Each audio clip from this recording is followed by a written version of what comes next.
Hello students, I'm Sahil Roy and welcome back to WAPF classes.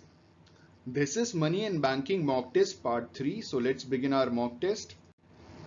Our first question is question number 21 और question है The most important function of money is पहला option basis of credit, दूसरा option medium of distribution of national income, तीसरा option medium of exchange and measurement of value और चौथा option means of storage of exchange power. इस question का सही answer है the most important function of money is medium of exchange and measurement of value. आप जानते हैं कि ये प्राइमरी फंक्शन है मनी का और यही दोनों मोस्ट इंपॉर्टेंट है। प्राइमरी फंक्शन में सिर्फ दो ही फंक्शन है और वही दो फंक्शन यहां दिए गए हैं, ठीक है, मीडियम ऑफ एक्सचेंज और मेजरमेंट ऑफ वैल्यू। तो यही दो फंक्शन मोस्ट इंपॉर्टेंट फंक्शन है मनी के। Option C is the correct answer for the given question. हमारा अगला क्वेश्चन, क्वेश्चन नंबर 22, क्वेश्चन है हमारा the auxiliary function of money is पहला ऑप्शन मीडियम ऑफ एक्सचेंज, दूसरा ऑप्शन मेजरमेंट ऑफ वैल्यू, तीसरा option basis of credit, चौथा option transfer of value. इस question का सही आंसर है the auxiliary function of money is transfer of value. Option D is the correct answer for the given question. ये auxiliary functions की category में आता है, ट्रांसफर ऑफ वैल्यू, ठीक है। Option D is the correct answer. हमारा अगला question, question number 23, question है हमारा the bad money drives out the good money from the circulation. Who has given this principle. इनमें से किसने ये प्रिंसिपल दिया था जिसमें इन्होंने ये कहा था कि जो बैड मनी है वो गुड मनी को सर्कुलेशन से बाहर कर देता है। पहला ऑप्शन थॉमस ग्रेशम्स, दूसरा ऑप्शन मार्शल, तीसरा ऑप्शन कीन्स और चौथा ऑप्शन केंट। इस क्वेश्चन का सही आंसर है ऑप्शन ए थॉमस ग्रेशम्स। और ये जो इन्होंने बात बोली है ये थॉमस ग्रेशम्स का ग्रेशम्स प्रिंसिपल है। यहां पे बोला भी गया ना इट्स अ प्रिंसिपल, तो ये ग्रेशम्स प्रिंसिपल कहलाता है, ग्रेशम्स लॉ कहलाता है। और सर थॉमस ग्रेशम्स जो क्वीन एलिजाबेथ के यहाँ फाइनेंशियल एडवाइजर थे, उन्होंने ये लॉ बनाया था जिसमें इन्होंने कहा था कि जो बैड मनी है वो गुड मनी को सर्कुलेशन से बाहर कर देता है, ठीक है। Option A is the correct answer for the given question. हमारा अगला क्वेश्चन, क्वेश्चन नंबर 24, क्वेश्चन है हमारा money supply means. Money supply का मतलब क्या होता है। पहला ऑप्शन करेंसी मनी, दूसरा option cash balances held by the government and the banks, तीसरा option total stock of money in circulation at any moment और चौथा option currency notes in circulation. इस क्वेश्चन का सही आंसर है money supply means total stock of money in circulation at any moment. Option C is the correct answer for the given question, ठीक है। अगला question है हमारा अगला क्वेश्चन, क्वेश्चन नंबर 25, क्वेश्चन है हमारा circulation of money will be high when there is. कहा जा रहा है कि जो मनी का सर्कुलेशन है वो किस सिचुएशन में सबसे ज्यादा होगा। सर्कुलेशन ऑफ मनी मतलब इकोनॉमी के अंदर जो मनी का सर्कुलेशन है ना, गवर्नमेंट के पास से जनरल पब्लिक के पास आया, जनरल पब्लिक के पास से घूम करके वापस गवर्नमेंट के पास चला गया, फिर जनरल पब्लिक के पास आ गया। तो ये जो सर्कुलेशन है ना, गवर्नमेंट के पास बाद पब्लिक, पब्लिक के बाद गवर्नमेंट, पब्लिक के पास आता है तो पब्लिक टैक्स भरती है, ठीक है, गवर्नमेंट के पास वापस आ गया, रेवेन्यू जनरेट हो गया, गवर्नमेंट ने उसको वापस देश के ऊपर खर्चा कर दिया तो वापस वो जनरल पब्लिक के पास आ गया किसी ना किसी मोड से। तो दिस इज सर्कुलेशन। सवाल पूछा जा रहा है कि सर्कुलेशन ऑफ मनी सबसे ज्यादा किस सिचुएशन में होता है। तो पहला ऑप्शन है लार्ज क्वांटिटी ऑफ मनी, दूसरा ऑप्शन है small frequency of cash transactions, तीसरा ऑप्शन है shorter interval of wage payments और चौथा ऑप्शन है इररेगुलरिटी ऑफ इनकम। इस क्वेश्चन का सही आंसर है option C shorter intervals of wage payments, ठीक है। Circulation of money will be high when there is shorter interval of wage payments. जो वेज पेमेंट किया जाता है अगर उसको कम से कम समय में दिया जाए तो बड़ी तेजी से जनरल पब्लिक के पास वो पैसा जाएगा, जनरल पब्लिक उसे मार्केट में खर्च करेगी, मार्केट से वो गवर्नमेंट के पास एज अ टैक्स बड़ी तेजी से पहुंचेगा। एग्जाम्पल के तौर पर सबसे पहले समझिएगा वेजेस और सैलरीज में क्या डिफरेंस है। वेजेस उन्हें दिया जाता है जो फिजिकल वर्क करते हैं, जो शारीरिक काम करते हैं, जो ब्रेन का यूज नहीं करते, शरीर के लेबर का यूज करते हैं, उन्हें वेजेस पेमेंट किया जाता है। और सैलरीज उनको दिया जाता है जो जैसे क्लर्क्स होते हैं, जो क्लर्क लोग ऑफिस में बैठते हैं ना, वो लोग मेंटल वर्क ज्यादा करते हैं, उनको फिजिकल काम कुछ नहीं करना, उनको दिमाग का इस्तेमाल करना है, तो उनको सैलरीज दी जाती है।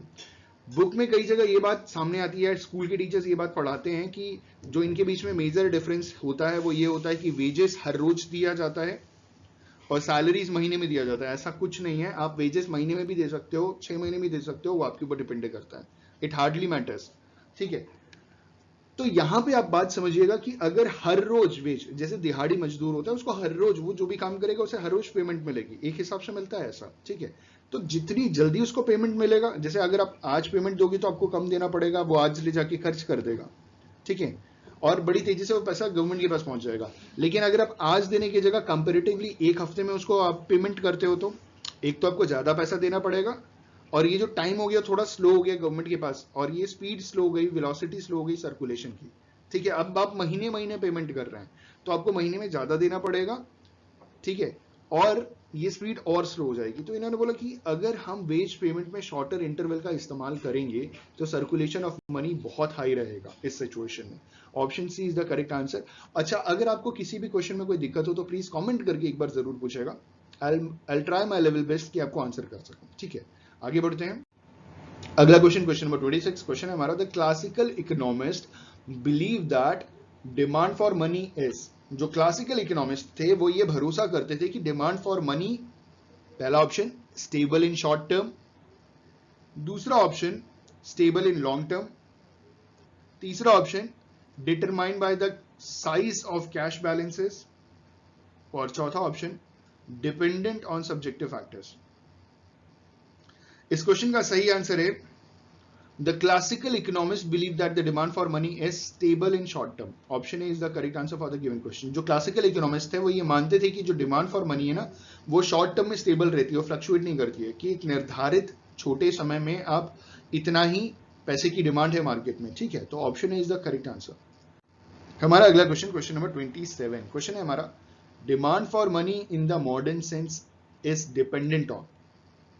Demand for money modern sense में किस चीज के ऊपर डिपेंडेंट है? ठीक है, पहला ऑप्शन वॉल्यूम ऑफ एक्सचेंज, दूसरा ऑप्शन लिक्विडिटी प्रेफरेंस, तीसरा ऑप्शन वेलोसिटी ऑफ सर्कुलेशन, और चौथा option volume of money supply. इस क्वेश्चन का सही आंसर है demand for money in modern sense is dependent on liquidity preferences. Option B is the correct answer for the given question. Liquidity preference के ऊपर depend करता है demand for money. Liquidity आप समझ रहे हो ना, कैश की कितनी डिमांड है एक हिसाब से, या लिक्विड मनी की कितनी डिमांड है। ठीक है, तो उसके ऊपर मॉडर्न सेंस में डिमांड फॉर मनी पूरी तरीके से डिपेंडेंट है। हमारा अगला क्वेश्चन, क्वेश्चन नंबर 28 क्वेश्चन है हमारा, economist believe that money is demanded for use as. जो इकोनॉमिस्ट हैं या जो भी थे वो ये विश्वास करते हैं कि जो डिमांड किया जाता है मनी का उसे किस हिसाब से प्रयोग में करने के लिए डिमांड किया जाता है। ठीक है, पहला option as a medium of exchange, दूसरा ऑप्शन स्टोर ऑफ वैल्यू, तीसरा option an asset for earning interest, और चौथा a medium for savings. Right, तो इस क्वेश्चन का जो सही आंसर है वो है कि economist believe that money is demanded for use as a medium of exchange. Option A is the correct answer for the given question. आपके सामने भी अगर ये ऑप्शन दिया जाएगा तो आप हमेशा इसी पे टिक कीजिएगा, क्योंकि प्राइमरी फंक्शन और सबसे इंपॉर्टेंट फंक्शन और जो मेन मेजर वाइटल फंक्शन है मनी का वो यही है, मीडियम ऑफ एक्सचेंज। ठीक है, तो इकोनॉमिस्ट भी यही भरोसा करते थे और करते हैं कि जो मनी की डिमांड होती है ना वो मीडियम ऑफ एक्सचेंज के लिए की जाती है और किसी चीज के लिए नहीं। अगर आपको पैसे इन्वेस्ट करने हैं तो पैसे आपको कैश की जरूरत नहीं है, मनी की उतनी जरूरत नहीं है, फिजिकल कैश की जरूरत नहीं है ना। ठीक है, तो इन्होंने बोला बेसिकली मनी की जो डिमांड होती है वो ट्रांजेक्शन के लिए होती है। ट्रांजेक्शन बोले तो मीडियम ऑफ एक्सचेंज, आप वो पैसा लोगे कुछ एक्सचेंज कराओगे ट्रांजेक्शन हो जाएगा। Option A is the correct answer for the given question. हमारा अगला क्वेश्चन, क्वेश्चन नंबर 29 क्वेश्चन है हमारा, demand for money according to Keynes is dependent on. Keynes के हिसाब से डिमांड फॉर मनी किस चीज के ऊपर डिपेंडेंट है? पहला ऑप्शन वॉल्यूम ऑफ एक्सचेंज, दूसरा ऑप्शन लिक्विडिटी प्रेफरेंस, तीसरा ऑप्शन वेलोसिटी ऑफ सर्कुलेशन, और चौथा option volume of money supply. इस क्वेश्चन का सही आंसर है demand for money according to Keynes is dependent on liquidity preference. तो कीन्स भी तो इकोनॉमिस्ट थे। ठीक है, तो उनके हिसाब से भी लिक्विडिटी प्रेफरेंस के ऊपर डिमांड फॉर मनी डिपेंड करता है। तो ऑप्शन बी पिछले क्वेश्चन की तरह ही था, लेकिन इसमें यहाँ पे इन्होंने एक इकोनॉमिस्ट कीन्स का नाम दे दिया और आंसर वही रहेगा, सेम रहेगा, ठीक है, लिक्विडिटी प्रेफरेंस। आखिरी क्वेश्चन है क्वेश्चन नंबर 30 और क्वेश्चन है हमारा speculative demand for money depends on. जो स्पेक्यूलेटिव डिमांड है ना, देखिए मनी का जो डिमांड है वो 3 पार्ट में डिवाइडेड है। सबसे पहले हम ट्रांजैक्शन करने के लिए पैसा मांगते हैं, ठीक है, ट्रांजैक्शन का मतलब जो भी हमारे खर्चे होते हैं ना उसके लिए हम डिमांड करते हैं पैसे की। उसके ऊपर अगर हमारी इनकम शुरू हो जाती है तो हम क्या करते हैं, प्रिकॉशनरी कुछ पैसा लेकर, कुछ तो हमने खर्च कर दिया, कुछ को लेकर के हमने बैंक में रख दिया। अब उसके भी ऊपर अगर हमारी इनकम शुरू हो जाती है तो हम क्या करते हैं, हम स्पेक्यूलेशन एक्टिविटीज में पैसे लगाते हैं, हम पैसे इन्वेस्ट करना शुरू करते हैं, हम शेयर मार्केट्स में शेयर्स खरीदना शुरू कर देते हैं, बॉन्ड्स खरीदना शुरू कर देते हैं, बहुत सारी चीजें करते हैं। तो this is called speculative demand. तो स्पेक्यूलेटिव डिमांड किस चीज के ऊपर डिपेंड करता है, ठीक है, स्पेक्यूलेटिव डिमांड का मतलब पैसे को इन्वेस्ट करके उससे पैसे कमाना। पहला ऑप्शन लेवल ऑफ इनकम, दूसरा ऑप्शन बिजनेस टर्नओवर, तीसरा ऑप्शन रेट ऑफ इंटरेस्ट और चौथा ऑप्शन सब्जेक्टिव फैक्टर्स। इस क्वेश्चन का सही आंसर है speculative demand for money depends on rate of interest. Option C is the correct answer for the given question. हम वही पैसे इन्वेस्ट करेंगे जहां पे हमको अच्छा रेट ऑफ इंटरेस्ट मिलेगा। अगर रेट ऑफ इंटरेस्ट हमें कम मिल रहा है तो हम क्यों इन्वेस्ट करेंगे, हम क्यों स्पेक्यूलेशन में। स्पेक्यूलेशन बहुत रिस्की होता है, अगर पैसा लगाया तो there is a possibility, probability कि आपका पैसा चला जाए। स्पेक्यूलेशन जैसे लॉटरी हो गया ना, लॉटरी में आपने लॉटरी खरीद ली तो it is a kind of wagering जहां पे पैसा चला जा सकता है, ठीक है। वैसे ही शेयर मार्केट में भी आपको मालूम है कि लोगों के पैसे डूब जाते हैं, तो वो भी स्पेक्यूलेशन है।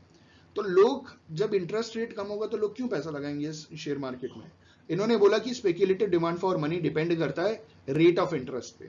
अगर बैंक से ज्यादा शेयर मार्केट में पैसा मिल रहा है लोग इन्वेस्ट करेंगे, अगर बैंक से कम मिल रहा है तो लोग शेयर मार्केट में कभी भी स्पेक्यूलेटिव डिमांड ऑफ मनी होगा ही नहीं। और बैंक में पैसा रखना इज प्रिकॉशनरी, ठीक है, प्रिकॉशनरी डिमांड। तो option C is the correct answer for the given question. I just hope and believe कि ये सेट ऑफ क्वेश्चंस भी आपके लिए बेनिफिशियल रहा होगा। अगर वीडियो पसंद है तो लाइक शेयर कमेंट करना ना भूलें और अपने दोस्तों के साथ भी इसे शेयर जरूर कीजिए। Thank you so much, have a good day, all the best for your examinations.